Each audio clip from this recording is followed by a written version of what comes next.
Hello friends. तो चलिए आज का क्लास जो है प्राचीन भारत और प्राचीन भारतीय इतिहास की स्रोत को देखेंगे, है ना। इसमें वेदों को भी देखेंगे। तो चलिए स्टार्ट कर देते हैं। इसको आप लाइक सब्सक्राइब और शेयर करें। तो आज का टॉपिक है प्राचीन भारत और इतिहास, प्राचीन भारतीय इतिहास और उनके स्रोत। तो प्राचीन भारतीय इतिहास के विषय में जानकारी मुख्यतः 4 स्रोतों से प्राप्त होता है। कहाँ से? धर्म ग्रंथ, ऐतिहासिक ग्रंथ, विदेशियों का आगमन या विवरण, पुरातात्विक संबंधी साक्ष्य। धर्म ग्रंथ एवं ऐतिहासिक ग्रंथ से मिलने वाली महत्वपूर्ण जानकारी। भारत का सर्वप्राचीन धर्म ग्रंथ वेद है, जिसके संकलन कर्ता महर्षि ऋषि द्वैपायन वेदव्यास को माना जाता है। वेद वसुधैव कुटुंबकम का उपदेश देता है। भारतीय परंपरा वेदों को नित्य तथा अपौरुषेय मानती है। वेद 4 हैं: ऋग्वेद, यजुर्वेद, सामवेद और अथर्ववेद। इन 4 वेदों को संहिता कहा जाता है। तो अब देखेंगे ऋग्वेद, है ना। तो ऋचाओं के क्रमबद्ध ज्ञान के संग्रह को ऋग्वेद कहा जाता है। इसमें 10 मंडल, 1048 सूक्त एवं 10,462 ऋचाएँ हैं। इस वेद के ऋचाओं के पढ़ने वाले ऋषि को होर्ती कहते हैं, है ना। इस वेद के जो ऋचाओं को पढ़ते हैं उसको होर्ती कहते हैं। इस वेद से आर्य के राजनीतिक प्रणाली, इतिहास एवं ईश्वर की महिमा के बारे में जानकारी मिलती है। ठीक है। तो अब चलिए आगे बढ़ते हैं। विश्वामित्र, है ना, द्वारा रचित ऋग्वेद के तीसरे मंडल में सूर्य देवता सावित्री को समर्पित है। तीसरा मंडल जो है वो सूर्य देवता सावित्री को समर्पित है। प्रसिद्ध गायत्री मंत्र इसके 9वें मंडल में देवता सोम का उल्लेख है ना। इसमें 9वें जो मंडल है वो सोम का उल्लेख है। इसके 8वें मंडल के हस्तलिपि ऋचाओं को खील कहा जाता है। इसमें जो 8वें मंडल है उसके ऋचाओं को क्या बोला जाता है? खील बोला जाता है। ऋग्वेद का सबसे बड़ा 10वां मंडल है। सबसे बड़ा मंडल 10वां है। इसमें नदी स्तुति सूक्त, नदियों का प्रशंसा है ना। पुरुष सूक्त और नासदीय,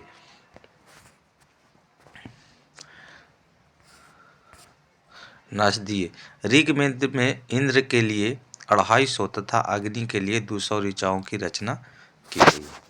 ऋग्वेद में इंद्र के लिए 250 तथा अग्नि के लिए 200 ऋचाओं की रचना की गई है।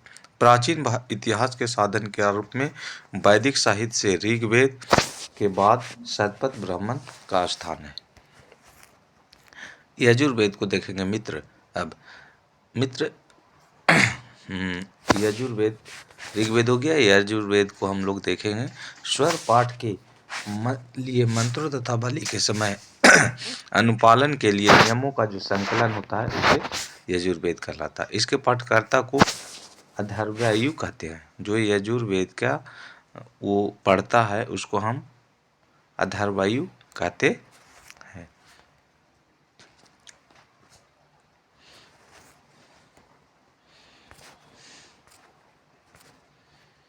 यजुर्वेद में यज्ञों की नियमों एवं विधि विधानों का संकलन मिलता है ना। क्या मिलता है? यज्ञों के नियमों का, विधि विधानों का संकलन मिलता है। इसमें बलिदान विधि का भी वर्णन है। यह एक ऐसा वेद है जो गद्य और पद्य दोनों भाग में उपस्थित है। सामवेद, साम का शाब्दिक अर्थ गान है। इस वेद में मुख्यतः यज्ञों के अवसर पर गाए जाने वाले ऋचाओं का संकलन है।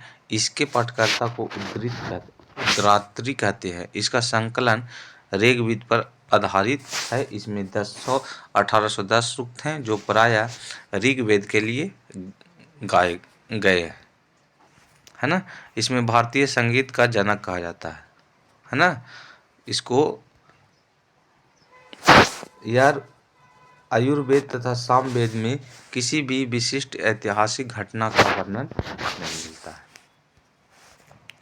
अब पढ़ेंगे अथर्ववेद, है ना। तो अथर्वा ऋषि द्वारा रचित इस वेद को 731 मंत्र, लगभग 6000 पद है ना। इसको किसने लिखा है? अथर्वा ऋषि ने लिखा है। इसके कुछ मंत्र ऋग्वैदिक मंत्रों से भी प्राचीनतम हैं। औषधों का उल्लेख इसके सबसे पहले अथर्ववेद में मिलता है ना। औषधीय गुण जो होता है या औषधि के बारे में जो बताया गया वो अथर्ववेद में ही मिलता है। ऐतिहासिक दृष्टि से अथर्ववेद का महत्व इस बात में है कि इसमें समान पुरुषों के विचारों तथा अंधविश्वासों का विवरण मिलता है।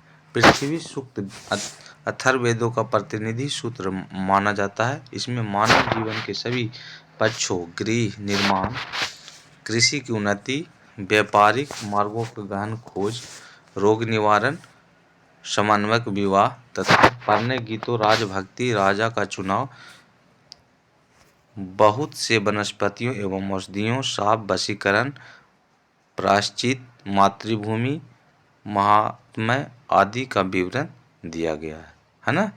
कुछ मंत्रों से जादू टोने का भी वर्णन इसमें मिलता है अथर्ववेद में, है ना। अथर्ववेद में परीक्षित को करुओं का राजा कहा गया तथा करु देश की समृद्धि का अच्छा चित्रण मिलता है। इसमें सभा एवं समिति को प्रजापति की 2 पुत्रियां कहा गया है। वेदों की भी इस शाखाएं हैं जो वैदिक अध्ययन और व्याख्या से जुड़े विभिन्न दृष्टिकोणों का प्रतिनिधित्व करती है। शाकल शाखा ऋग्वेद से जुड़ी एकमात्र जीवित शाखा है ना। शाकल शाखा जो है ऋग्वेद से जुड़ी एकमात्र जीवित शाखा है। यजुर्वेद को शकल आयुर्वेद और कृष्ण यजुर्वेद को शाखाओं में बांटा गया है।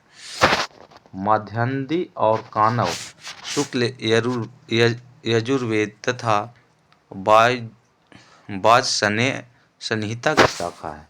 कृष्णा यजुर्वेद से जुड़ी शाखाएं काठक, कनिष्ठल, मैत्रायणी और तैत्तिरीय है।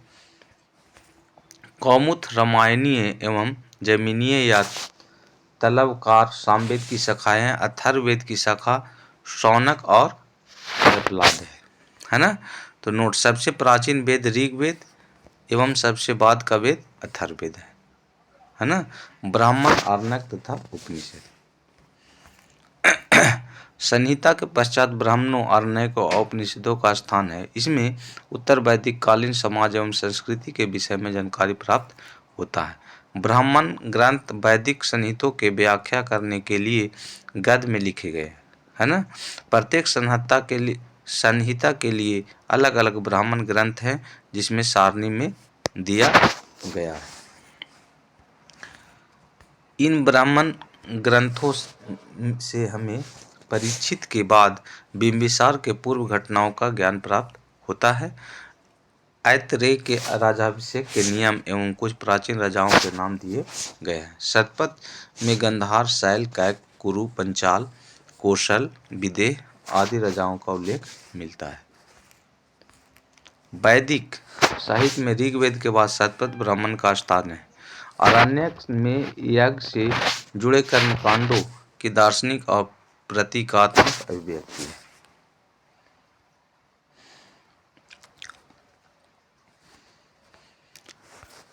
चलिए अब आगे देखेंगे। नेक्स्ट, उपनिषदों की संख्या 108 है, जिसमें 13 को मूलभूत उपनिषदों की श्रेणी में रखा गया है ना। कुल 108 है जिनमें 13 को मूलभूत उपनिषदों के श्रेणी में रखा गया। इसमें याग से जुड़े दार्शनिक विचार है। शरीर, ब्रह्मांड, आत्मा तथा ब्रह्मा की व्याख्या की गई है। स्त्री की सर्वाधिक गिरी हुई स्थिति मैत्रेयी संहिता से प्राप्त होती है, जिसे जुआ और शराब और भांति स्त्री को पुरुष का तीसरा मुख्य दोष बताया गया है। शतपथ ब्राह्मण में स्त्री को पुरुष की अर्धांगिनी कहा गया है ना। तो फ्रेंड्स, ये क्वेश्चन ज़्यादा पूछा जाता है, कई बार पूछा गया है कि शतपथ ब्राह्मण में स्त्री को पुरुष की अर्धांगिनी कहा गया है। तो क्वेश्चन ऐसे पूछता है, अर्धांगिनी किस वेद में कहा गया? तो शतपथ ब्राह्मण में। जाबालोपनिषद के चारों आश्रमों का उल्लेख मिलता है। स्मृति ग्रंथों में सबसे प्राचीन एवं प्रामाणिक मनु स्मृति मानी जाती है। यह शुंग काल का मानक ग्रंथ है। नारद स्मृति गुप्त युग के विषय में जानकारी प्राप्त करता है। वेद एवं वेदांग, है ना।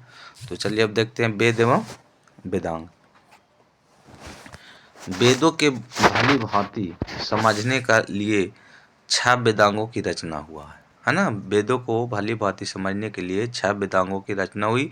यह शिक्षा, शुद्ध उच्चारण शास्त्र, कल्प, कर्मकांडीय विधि, निरुक्त, शब्दों को व्युत्पत्ति का शास्त्र, व्याकरण, छंद या ज्योतिष। वैदिक साहित्य को अक्षुण्ण बनाए रखने के लिए सूत्र साहित्य का प्रणयन किया गया है। स्रोत, गृह और धर्म सूत्रों के अध्ययन से हमें यज्ञ विधि विधानों, कर्मकांडों तथा राजनीति विधि एवं व्यवहार से संबंधित महत्वपूर्ण बातें ज्ञात करते हैं। प्रमुख सूत्रकारों में गौतम, बोधायन, अपस्थम्भ, वशिष्ठ आदि के नाम विशेष रूप में उल्लेखनीय है। सूत्रों में गौतम धर्म सूत्र सबसे प्राचीन माना गया है।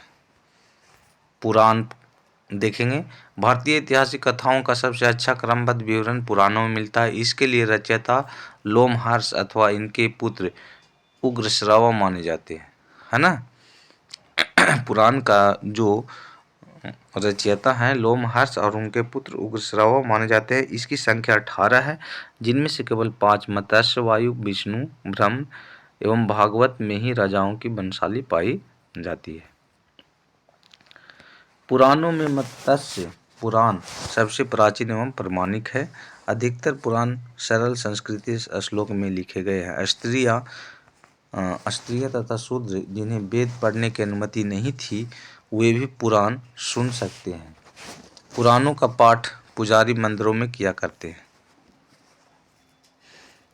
सामाजिक एवं संस्कृति से अग्नि पुराण का काफी महत्व है, जिसमें राजतंत्र के साथ साथ कृषि संबंधी विवरण भी दिया गया है। उपनिषदों की रचना पुराणों से पहले हुई थी।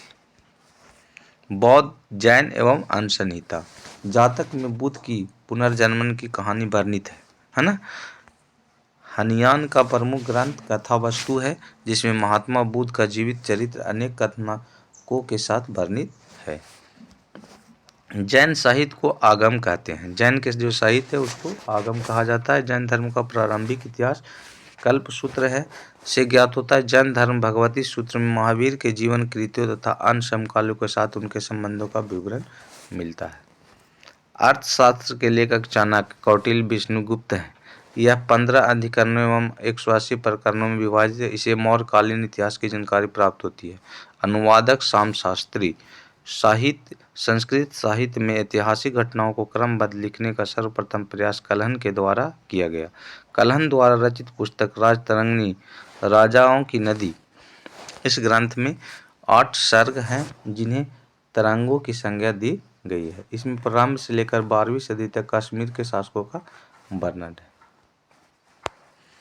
अरबों की सिंध विजय का वृत्तांत चचनामा लेखक अली अहमद की में सुरक्षित है। तो फ्रेंड्स, अगले बार नेक्स्ट जो होगा वीडियो, वो इसके जो पार्ट छूट गए हैं तो उससे हम लोग देखेंगे। ठीक है, तो थैंक्स।